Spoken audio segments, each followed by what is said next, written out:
Tik lēnu pavasari sen neesmu redzējis.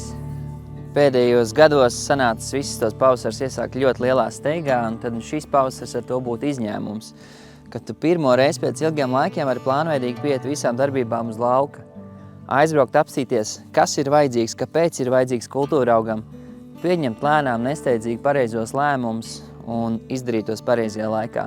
Šīs pavasars nāk ar saviem izaicinājumiem, kas šī gadījumā būs pavasars salnas. Nav tā, ka viņas nav bijušas citus gadus, bet arī šogad tas tomēr ir ļoti aktuāls jautājums. Kas radīsies ar sausumu, mitrumu nodrošinājumu tālāk? Šie ir visi tie jautājumi, kas ikdienā visu laiku mums nāk iekšā, un par to un citiem jautājumiem atbildēsim šīs dienas epizodē.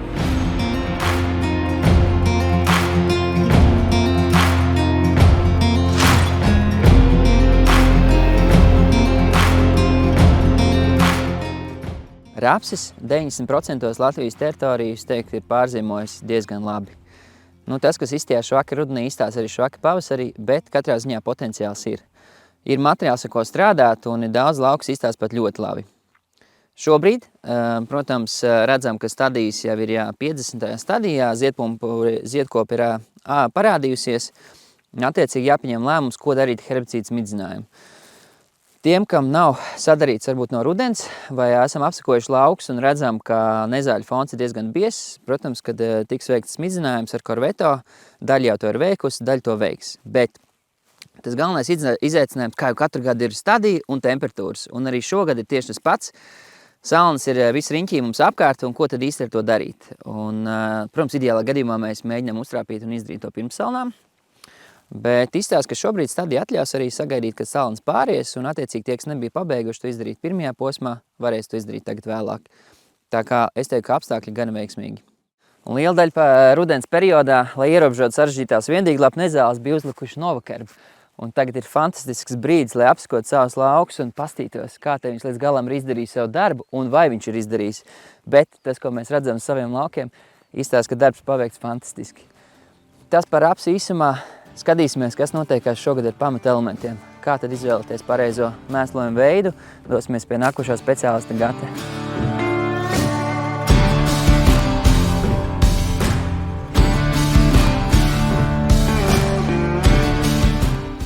Pavasaris lieliski parāda, kas notiekās augsnē ar pamata elementiem.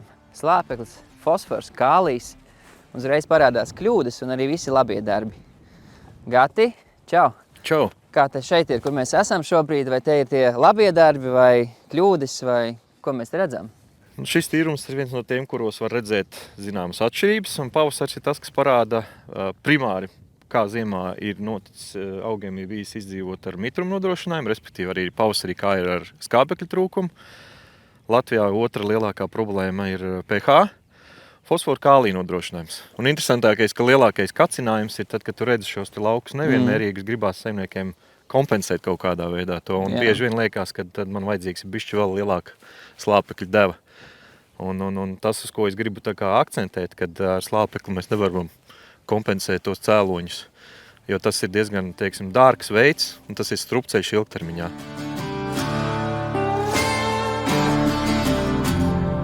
Viens no risinājumiem, ko lauksaimnieki mēdz darīt, ir, ja redz šīs atšķirības, tad, es minēju, slāpekli pastiprina, vai, ja saimniecība lieto šos te papildus dažādus augsnes bagātinātājus un augu stimulantus, tad var redzēt efektu viņiem. Tie visi ir produkti, kas palīdz konkrētai ražai, un tas ir produkts īstermiņam. Tas tiek nodrošināts uz tā, ka tiek mākslīgi veicinātu barības elementu šo fosforu kālija izņemšanu no augsnes, un tas ir raža uz nākamā gada rēķina. Tādēļ tas ir strupceļš. Ja saimniecība vai būtiski taupa, vai vispār nelieto kaļķu materiālu un samazina būtiski fosforu kāliju, tad apmēram gadā zaudē ražas potenciāli 2 līdz 3%. Iedomājies, kas notiek, ja tie ir 5 gadi vai pat 10 gadi. Labi, bet kā tad risināt nevis īstermiņā, bet ilgtermiņā to kādām metodēm? Tad ilgtermiņā jārisina ar to, ka, lai tas būtu maksimāli racionāli, tad ir jāizvērtē augsnes nodrošinājums jau pirms tiek darītas kaut kādas pamata augsnes auglības ieglabošanas lietas. Viena nianse, kas ir svarīga, ir domāt par augsnes gaisa nodrošinājumu un veikt augsnes ielabošanu balstoties pH rādītājiem, balstoties uz fosforu kālija resursiem. Tas ir tas, ko es arī patiesībā ikdienā daru.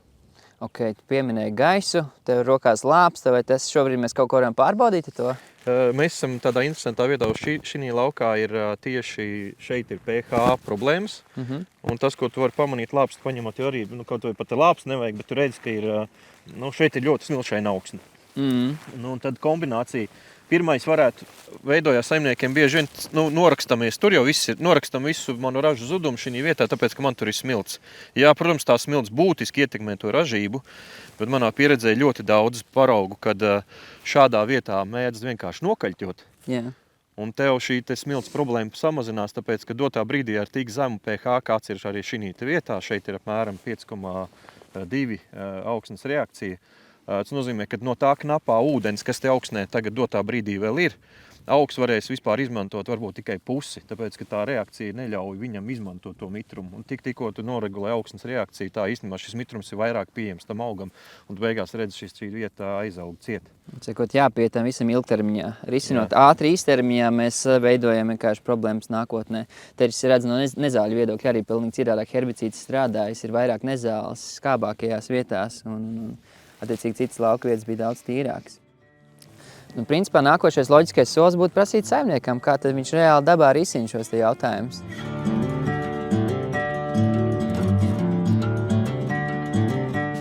Es zinu Ermīnu, ka viņš ir ļoti tālu ticis ar precīzo lauksaimniecību visām analīzēm un visu pārējo savos laukos un ļoti labi pārzina visu. Bet pastāst, mēs tikko ar Gati minējām arī konkrētas vietas laukā, mitruma nodrošinājums, augsnes skābums. Kā tu risini arī visu augsnes blīvumu, kā tu risini savā saimniecībā šos jautājumus? Tā savā saimniecībā es no sākuma apzinu šīs problēmas ar pneumetra palīdzību. Šogad man ir mērķis apzināt savus laukus, vairāk iztaigāt un saprast to problēmas nopietnību. Un tā risināšana ir ļoti vienkārši. Ir jāsakārto kalcija vajadzība augsnē, kas kalcijs tas, kurš veido augsnes struktūru. Noteikti ir oglekļa palielināšana augsnē, kas ļoti daudz ko dotu. Un arī iespējams ir mehāniski risinājumi, kā augsnes dziļināšana un šādā veidā.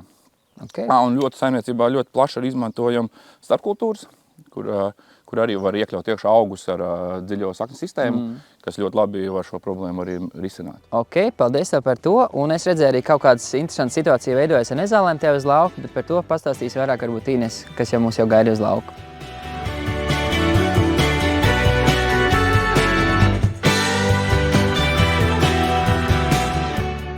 Problēmas jau vienalga ir ar tām nezālēm.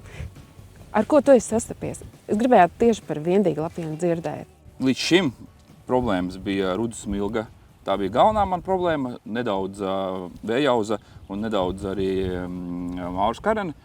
Tad pagājušo gadu savos laukos konstatēju rudzu lāčauzu.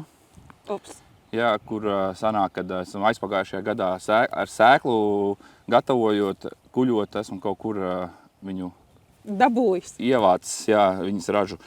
Un pagājušo gadu vienā šķirnē ziemas kviešu tika novēroti, neteikšu, ka ļoti daudz, bet bija atsevišķi augi pa laukiem rudzu lāčauzajām. Šī gada jaunā nezāle. Negaidītais, jā, negribētais ar ko man jaunums. būs jātiek galā, jā. To piekrīt tam, ka patiesībā viss mainās un visu laiku ir jāsako līdzi, kas notiek uz laukiem un kādas nezāles ir laukos. Kāda ir tava stratēģija, agrotehnika, kā tu ierobežo nezāles? Pa lielam es sāku jau ar rudeni, pirms sējas. Tas ir provocēšana nezāļu, vai arī tagad jau šo jauno nezāļu, skatoties pēc jaunajām nezālēm, tad ir arī neprovocēšana. Tas tieši uz rudzu lāčauzu, tur ir jāatstāja viņai mierā vismaz mēnesi, lai viņai tā dīkšana sāktos. Tad ir glifosāta izmantošana, protams, pirms sējas, un tad pēc sējas ir rudens risinājumi, herbicīdi. Tie tiek izmantoti 100% visā saimniecībā, visos ziemā sējumos. Un pēc tam pavasarī tiek pieņemts lēmums atkarībā no tā, cik efektīvi nostrādāja šīs rudens herbicīds, tad tiek korģējušies smidzinājumi. Un šogad nāksies daļu laukus smidzināt arī ar Broadway stāru dēļ šīs rudzu lāčaus, jo ir atkārtoties sējumi kviešu tajos pašos laukos, kur viņi tika konstatēta. Tā kaut kā. Tas nozīmē, ka cross-spektrum, jeb herbicīds, kas ierobežo gan viedīglapju, gan divdīglapju, tev pat neskatoties uz rudens smidzinājumu, pavasarī tiek plānots tavās platībās. Ir atsevišķi lauki, jā, kuros tomēr nākas vēl piekoreģēt arī šādā veidā. Okay, un ir lauki, kuros vispār neseko pavasara smidzinājumus? Nē, visos seko, bet ir vienkārši divdīglapju herbicīdu risinājumi, kur ir salīdzinoši lētas izmaksas un tā, bet ir arī cross-spektrum. Respektīvi, tu piekrīti tam, lai dabūtu tīrus laukus no nezālēm, šie smidzinājumi ar herbicīdiem ir vajadzīgi vairāk gan rudenī, gan sekojoši pavasarī. Jā, jāpieiet ir gan rudenī, gan pavasarī. Jautājums ir, tad, kad tu veic smidzinājumu, ko tu ņem vērā, kādus faktorus? Kas tavuprāt un kā tu esi pārliecinājies nosaka herbicīda efektivitāti? Pirmais, ko es ņēmu, tās ir vērētāja nezāļu suga, kuru es gribu ierobežot. Jā. Tas ir pirmais. Pēc tam ir, protams, laikapstākļi. Kādos apstākļos tu noteikti veic smidzinājumu un kādos noteikti neveic? Salmu periodā es noteikti pavasarī neieteiktu veikt. Temperatūrās, kas ir zemākas zem 10 grādiem, arī neieteiktu to darīt. Un attīstības stadija, protams, arī. Ja rudenī nav lietots herbicīds un vienīglapju nezāle ir jau ļoti spēcīga un pāraugus, tad noteikti pavasarī būs ļoti izaicinoši. Tu negaidīsi to 32. stadiju, ja? Jā. Es tur gaidīšu noteikti laikapstākļus pareizos. Jā. Un attīstības stadija varbūt tas nebūs tas galvenais noteicošais faktors. Jo galvenais, lai nostrādātu pret nezālēm. Jā, lai nostrādā, jā. Lai nebūtu jāpārmiglo, kad uznāk siltums.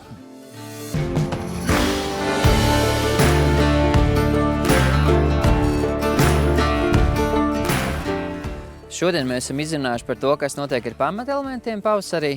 Satikām gadu, satikām saimnieku, pastījāmies arī, kas varētu būt iespējamais risinājums ar herbicīdiem, bet vispār, kur mēs atrodamies temperatūrām un iespēja robežās, ko vispār varam paveikt. Bet, Sandra, ar mikroelementiem, kā tu raksturot šo pavasaru, kā viņš ir iesācies tieši no varbūt mikroelementu perspektīvas puses? Šādos pavasaros kā šis, kad šķiet, kad pavasaris atsācies ir ātrāk, bet tā tomēr augstnes temperatūra ir knapi 5-7 grādi. Un tas periods ir ievilcies, vēsuma periods ir ievilcies gana ilgi. Es pat teiktu, ka varbūt ne tīri mikroelementiem ir vislielākā nozīme, bet tieši ārpusakņu mēslojumam ar tādu domu, ka ja gadījumā sakņu sistēma vēl nav atjaunojusies, bet redzam, kad veģetatīvā masa veic savu darbību, īsti augs šajos apstākļos nevar uzņemt nepieciešamās barības vielas. Vēs pavasaris jāakcentē vairāk tieši virsmēslojums, ko mēs varam izdarīt caur lapām iedot, tad tās var būt ieteikums vai uz ko fokusēties šobrīd? Teiksim tā, kad skatoties no Jaras produktu viedokļa, vislielākie pētījumi un tā vislielākā atsauce ir uz to, kad lietojot Jaravita kombifos vai Jaravita zeatralu produktus, mēs veicinām šo te gan sakņu attīstību, gan veģetatīvās masas pabarošanu ar barības elementiem, kas ir šajā situācijā būtiskākie. Un šīs ir tās situācijas, kad skatoties pavasarī uz augu attīstību, ir jāatcerās, ka, piemēram, startējot ar agru slāpekļa mēslojuma devu, mums jāskatās ne tikai temperatūra augsnē, bet arī kāda ir šī sakņu sistēma augiem. Jo, protams, šajā periodā jau tērītas lauks pirms nedēļas ir saņēmis tikai pirmo papildu mēslojuma devu, bet tā doma ir tāda, ka ja nav sakņu sistēmas, augs sevi nevar pabarot, un tad ārpussakņu mēslojumam šajā gadījumā ir vislielākā nozīme. Tuvākie nākamie darbi? Tad pirmais novērtēt situāciju ir lauki, kuros vēl Jaravita kombifos vai Jaravita zeatrala būs pirmais ārpussakņu mēslojuma lietojums. Un, ja attiecīgi gan sakņu sistēma ir aktīva, gan augs ir atsācis veģetāciju, tad mēs startējam ar Jaravita gramitrelu, cerejs vai mankociņu, tieši barības elementi, tieši mikroelementi, kas ir būtiski cerošanai, vārpeņu veidošanai. Tad tas būtu nākamais solis, varbūt jau pēc nedēļas. Skaidrs, lai izdodas. Jā.